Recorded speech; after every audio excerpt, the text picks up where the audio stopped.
use. And no one actually said those exact words. Words are usually like, we don't have a lot of bullets, but don't shoot unless you know you can hit them, right? It was something more along those lines. We had the high ground in Bunker Hill, right? Now, Bunker Hill is a bit of a problem because it wasn't actually fought on Bunker Hill. It was fought on Breed's Hill.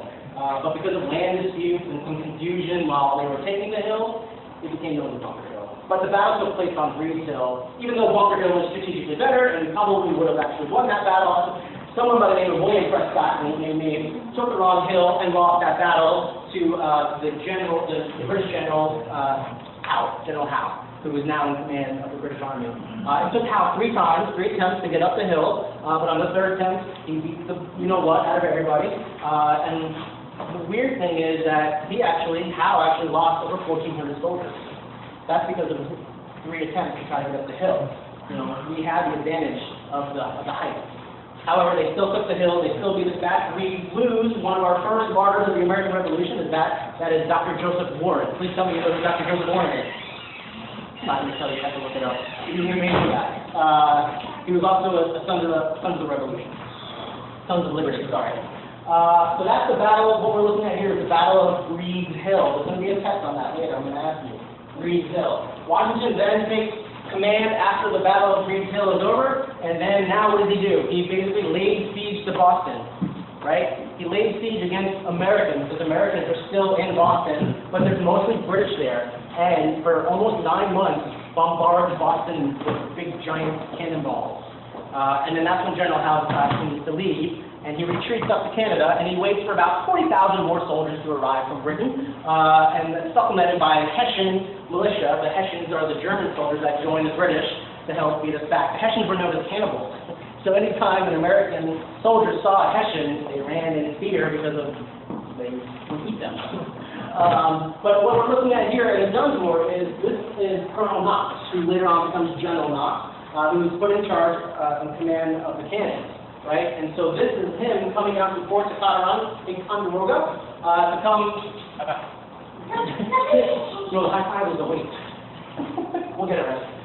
He's coming down, and the cannons I just told you about that we're bombarding were actually taken in the Battle of Ticonderoga. I can't get a word. And it comes down in the snow. So Dunsmore has again done his history to represent that. But now what we're looking at here are 2 battles that took place when Washington was kind enough to lose Manhattan. Now, I want to tell you, Washington knew when he had to fight in Manhattan, he knew there was no way that he could do it.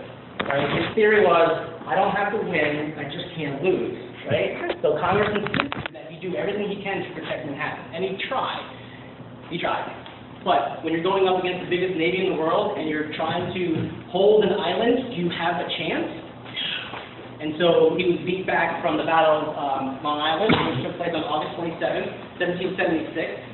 And then he was beat back in Harlem, he was beat back at White Plains, and then he was down here at Fort Lee and Fort Washington. So here is Fort Washington, the battle taking place at Fort Washington, and this is George Washington over here at Fort Lee, watching this going, oh good God, what great men I've lost today, because it was demolished.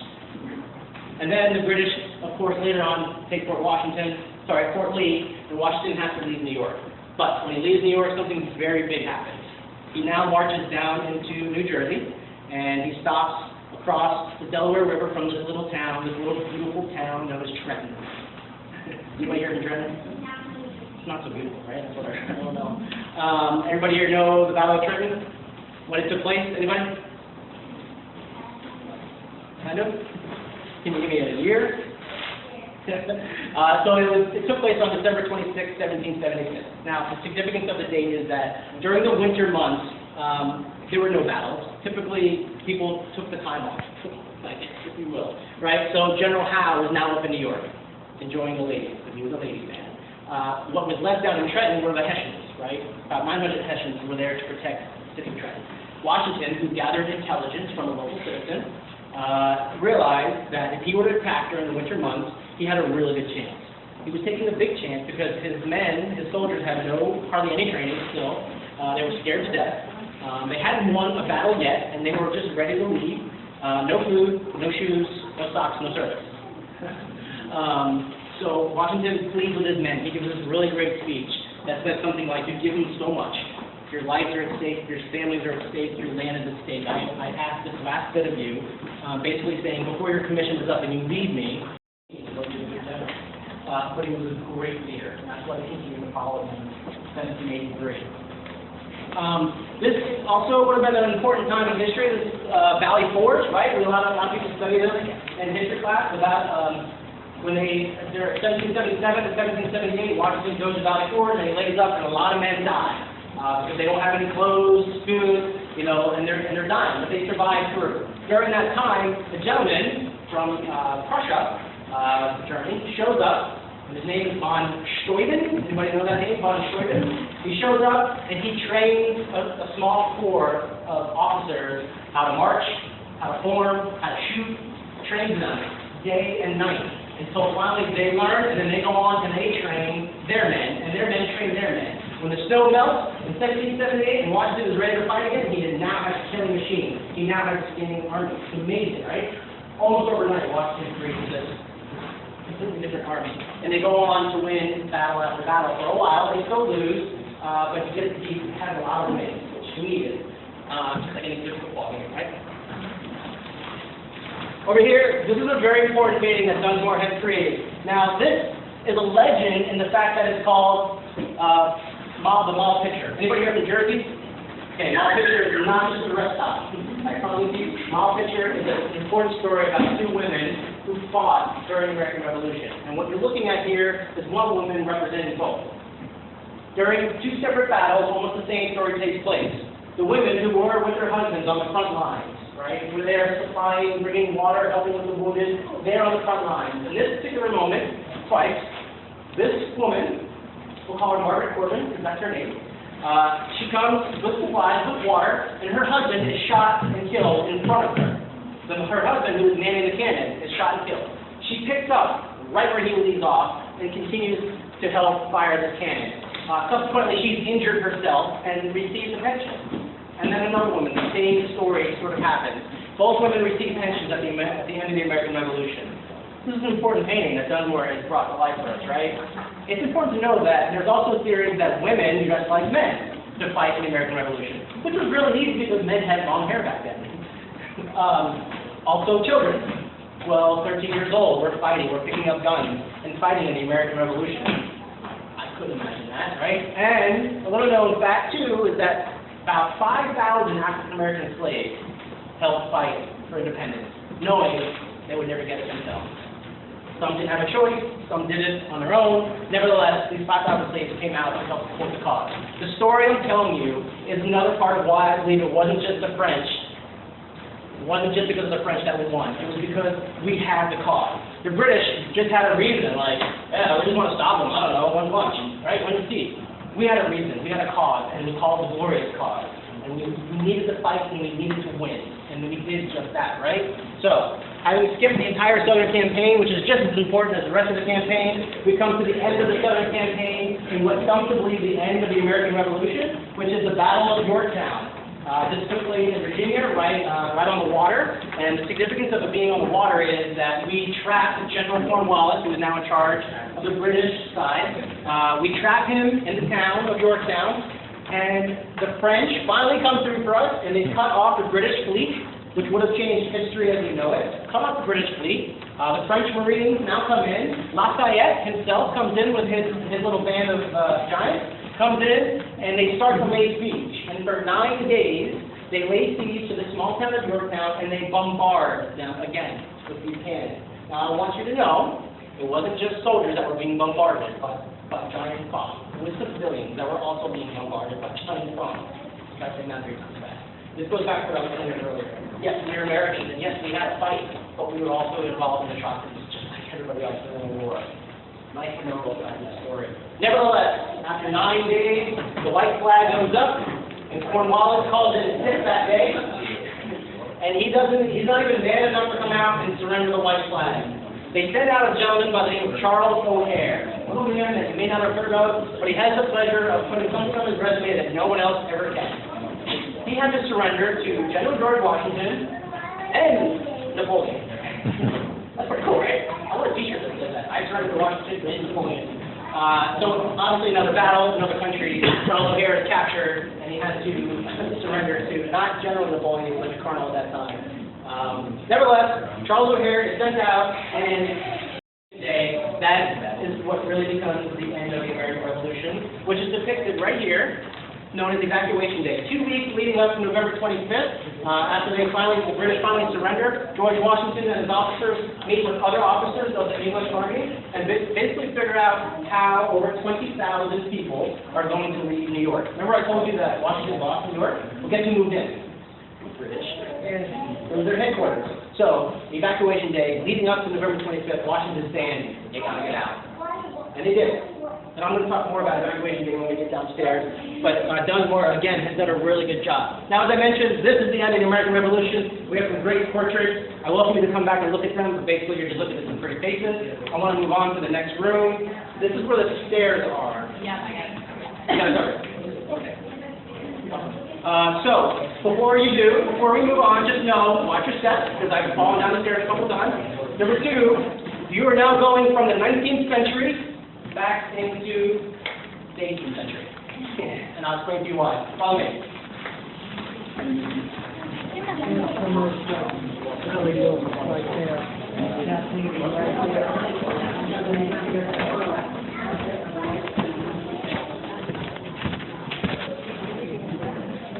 If you want to, it's a really big group. I'm gonna be stopping right here. So if you want to come on both sides, I'm gonna be talking about this display right here.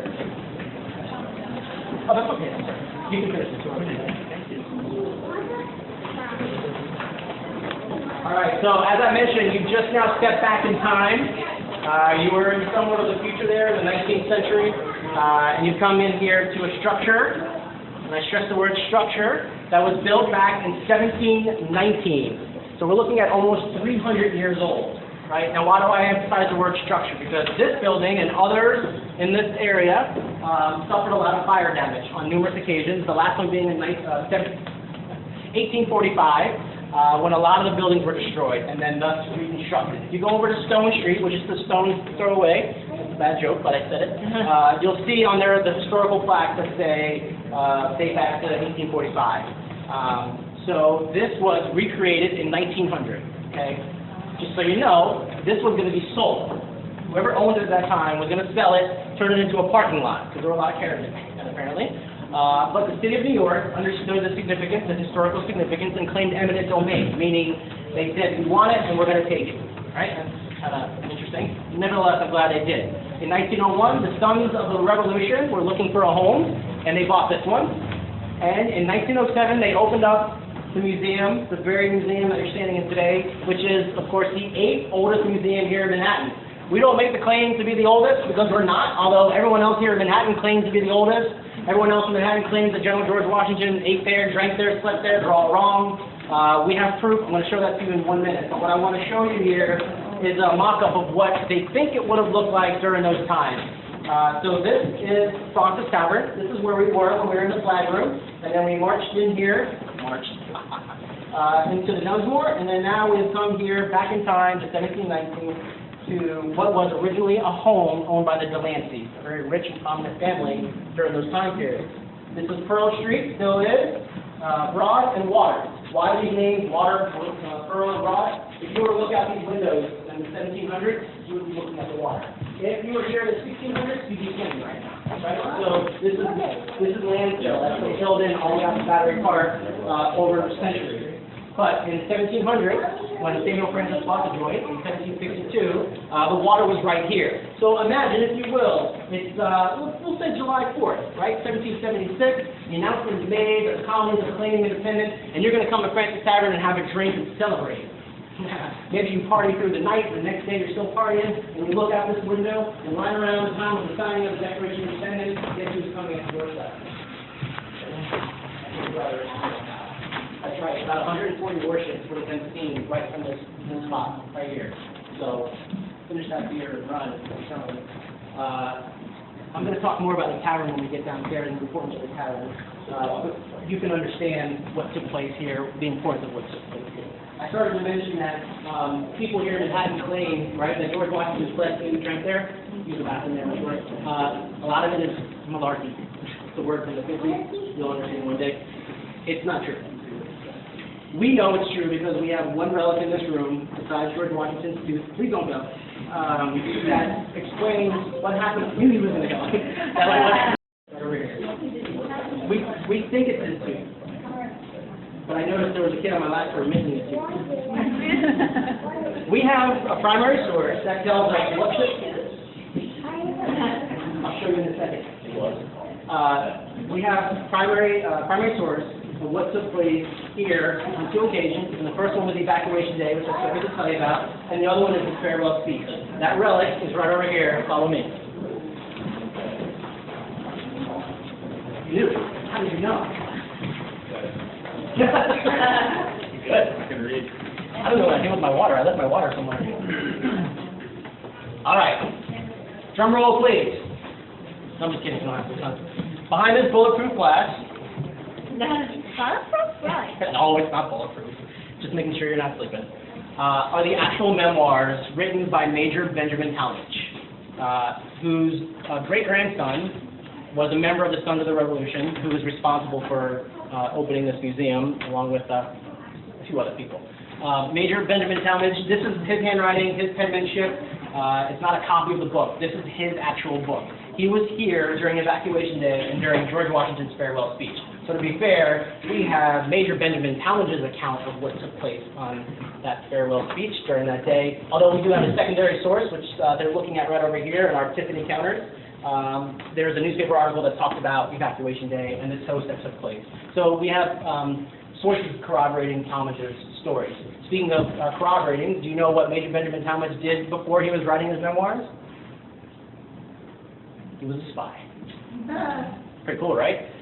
So was, do we know who the first Supreme Court Justice of the United States of America was? Oh, yeah. John Jay, yeah. Our first Supreme Court Justice? I knew who you were. I'm sorry I jumped on you. He was also a spy. But let's go back to Talmadge, because... He was a spy. No, he was in charge, so he was a spy, but his operation that was running was mostly in charge of vetting deserters from the English side, also using techniques to get information from them. Do you know what I mean? Yeah, I get it. Torture, yeah. That's what he was doing. And then he became a judge. Major Benjamin Talmadge lived out in Long Island. Anybody here from Long Island? I want to make sure you understand me. Am I saying it right? Long Island? Out in Setauket? Did I say that right? Sorry. No. Out in Setauket, right? He graduates from Yale and wants to become a school teacher, but lo and behold, something bigger calls him, and that's the American Revolution. He joins, he's part of the Dragoons. The Dragoons are the guys who ride the horses and shoot the horses, so he's very good at what he does. But he does something way more important. He starts his own spy ring using his friends that live out on Long Island. This is Caleb Brewster, and the other one always escapes me. It'll come to me. Robert Townsend came later on. Caleb Brewster, and it'll come to me. It doesn't matter. I remembered so much so far. Don't judge me. So anyway, he uses his friends because they have ways of getting in and out of Manhattan, which I've already mentioned to you is a hotbed of the English. So it's important for Washington, whose main goal is to get back into New York. It's his main goal to understand the movement of the troops and what's going on, trying to find a good time to come back and attack. So the Culper Ring, as it becomes known, is in charge of getting information out of Manhattan, which is not easy, right? Because there's British guards along the way. So they come up with techniques that the CIA still study to this day. They were using things like invisible ink. They were using dead drops, which really, you know, they were teaching themselves. They used things like books, and they would hide information within the books. They used a lot of ciphers, different things that were invented by them. It was very successful. The Culper Ring was one of the most operational and successful rings.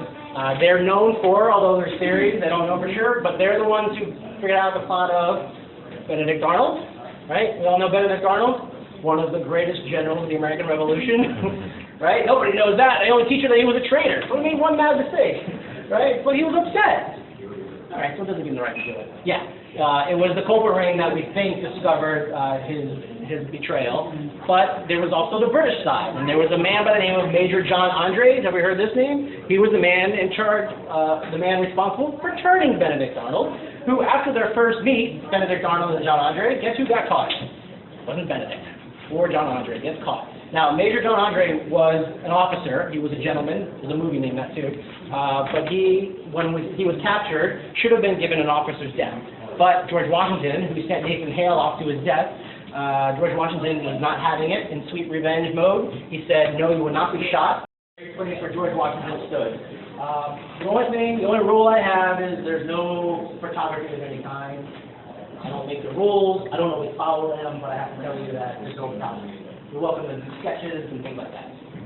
So let's head down that way. If you're all coming with me, and I hope you are, even though it's called the long room, it's very small, where you're going to be standing. I'm going to be on the other side. So just let's make room for everybody, make sure all the tall people are in the front, okay? I say that out of true bitterness because it always happens to me. Is she going downstairs? So what I got, keep moving, neighbor. Just imagine if there was no AC in here back in the 1700s, what it would have been like. I would have said, get to know your neighbor. You would have gone, no, it's okay. Although you all would have stunk. I guess, right?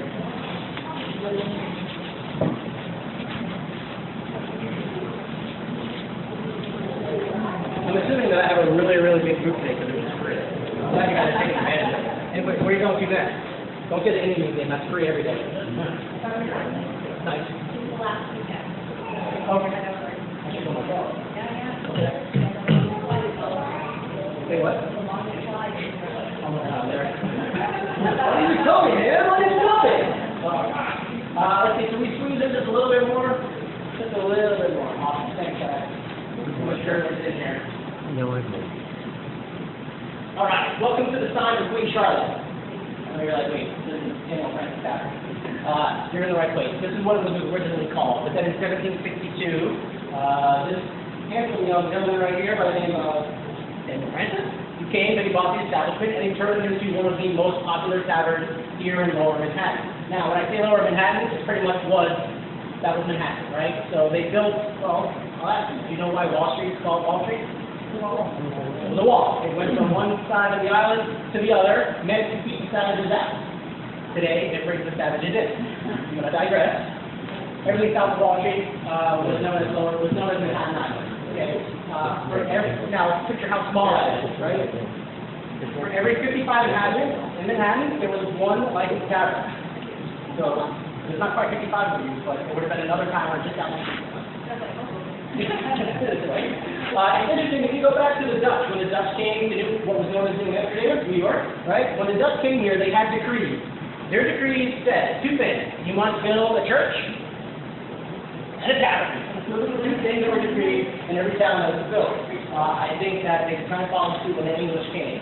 Nevertheless, Fraunces Tavern was one of the most popular taverns. A lot of the elite came here. We know that because George Washington, of course, was the elite. He had come here on a few occasions, two of which we know about, I'm sure. I'll get to those. But taverns were very important. Groups, individuals, like the Sons of Liberty, actually would meet in this tavern. I talked about Evacuation Day. When they got together to talk about it, they actually met in this tavern. After the American Revolution was over, these became the offices for the Treasury, the War Department, and the State Department. We wouldn't call it the State Department, but we're going to call it that. So if this was the Treasury, after the American Revolution, who would have been here? Yeah, Hamilton. Every people have seen the show. So yeah, Hamilton would have had an office here. Just up the street, 1790, Jefferson built a house, and a lot of back-end deals took place here, actually. Samuel Fraunces was known as an excellent cook, an excellent baker, and he would come here in the afternoon, say around 1 o'clock, and have what was known as an ordinary.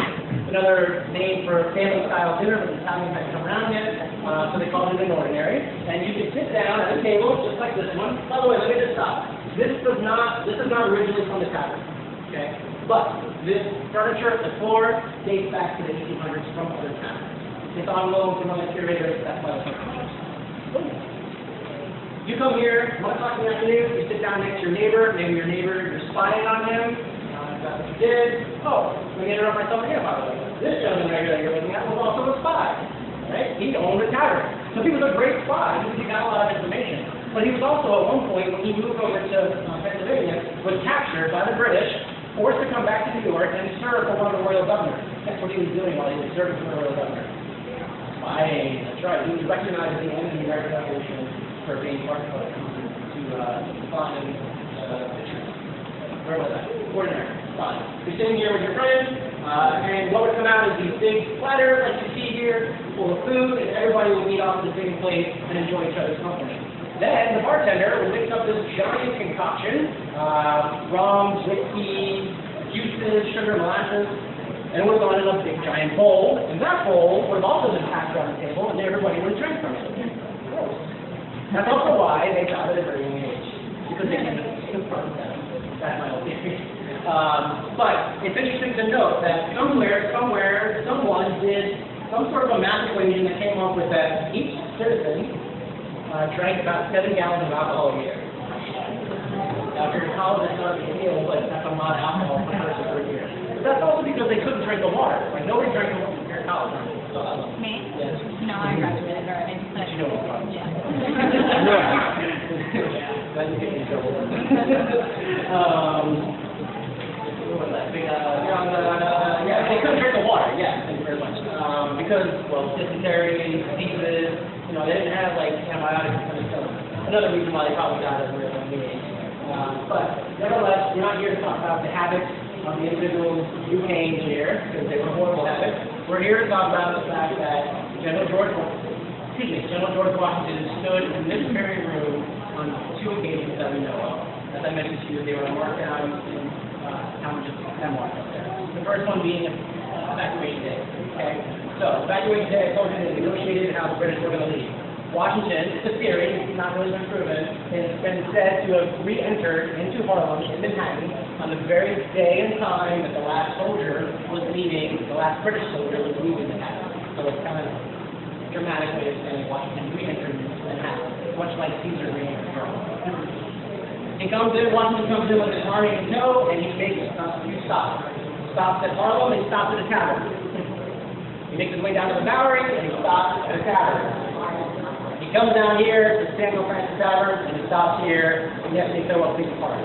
Now, I read that the reason he made those 2 stops wasn't because he was an alcoholic, but because he stopped to visit 2 people that helped him during the American Revolution, and those are 2 different spots. The first one was Fraunces Mulligan, who was up in Harlem, and the other one was Robert Townsend, who was the tavern chief there in Bowery. So he stopped to say thank you for spying and helping supply information. Nevertheless, he comes down here, and what became known as Evacuation Day, November 25th, 1783, here marks the end of the American Revolution. It was a holiday celebrated for almost 100 years. People had stealing came around and ruined it. Also, you think at some point we became allies with Britain, so it's no longer really seemed right to celebrate the day that we should. You know what? And so it went away, but it was celebrated here in New York, Evacuation Day. A few days later, Washington returns one more time. Come here, later here. Now, I want to try to paint a picture for you, if you will. Right? After 8 years of battle, most of the men, the 40 men that are with him in the room, were there with him during the entire campaign. Okay? They bled together, they starved together, they suffered disease together, and they watched the men and women around them die together. They watched families destroyed, property destroyed, and they watched atrocities happen on both sides. For 8 years. And they're now coming, and by the way, he's back the biggest army in the world. Washington is about 250, 260, okay? The picture I'm trying to paint for you is warriors, killers, assassins, all stood in this room to say goodbye to the young men that they followed, now claiming independence of the Boston Goodbye to the Washington. And he stood, and he gave a toast, he raised up the flag, and I have it memorized right here on my phone. These are the words of made this now. Because with a heart full of love and gratitude, and now take the lead. I most devoutly wish that your latter days are happy and prosperous, that your former ones have been glorious and honorable. I cannot come to each of you to take my leave, but shall be obliged. Each of you will come and take me by the hand. General Knox stood up, shook hands with Washington, and hugged, and began to cry. This went on for the remainder of the night. Each of the officers that were in the room, those that are listed here, came and said goodbye. It was the last time that Washington would step foot in the Fraunces Tavern. He would come back to New York, however. The next day, Washington leaves and he goes to Philadelphia. He's on his way home, by the way. He promised his wife, Martha Washington, that he would be home in time for Christmas. And now we're at December 5th, 1783. Not like he can jump on a train or a plane and just get down to Mount Vernon. It's a long trip, but he stops in Philadelphia. Thomas Jefferson kind of got the throne on parade. Then from there, he makes one more stop, and he That's something in history that has yet to be done, except for once that we know of, which was several thousand years before, about 500 BC.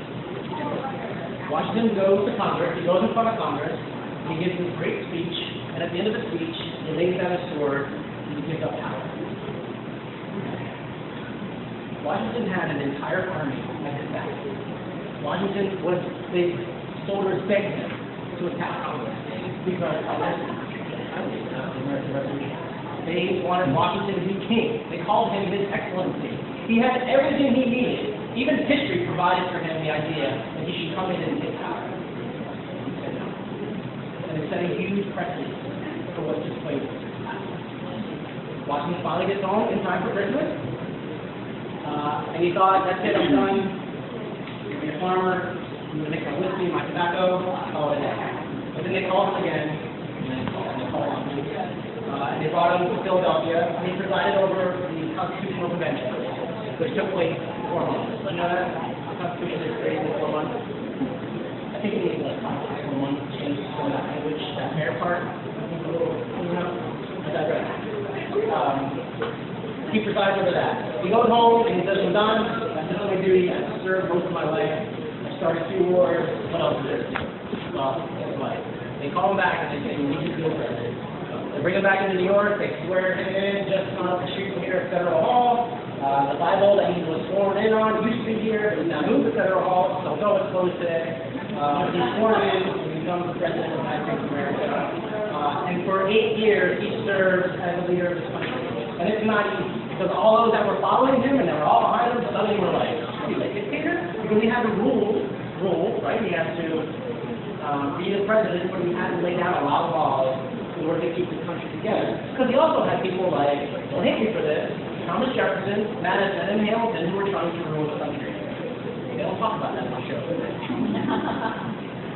It's my own opinion, it's my own theory, but they were these factionist groups that came together and basically tried to form their own system of government. Now, there's this theory in revolutions, right, that when the enemy is gone, what do you have left? A vacuum of the enemy is it. And that enemy is your own people.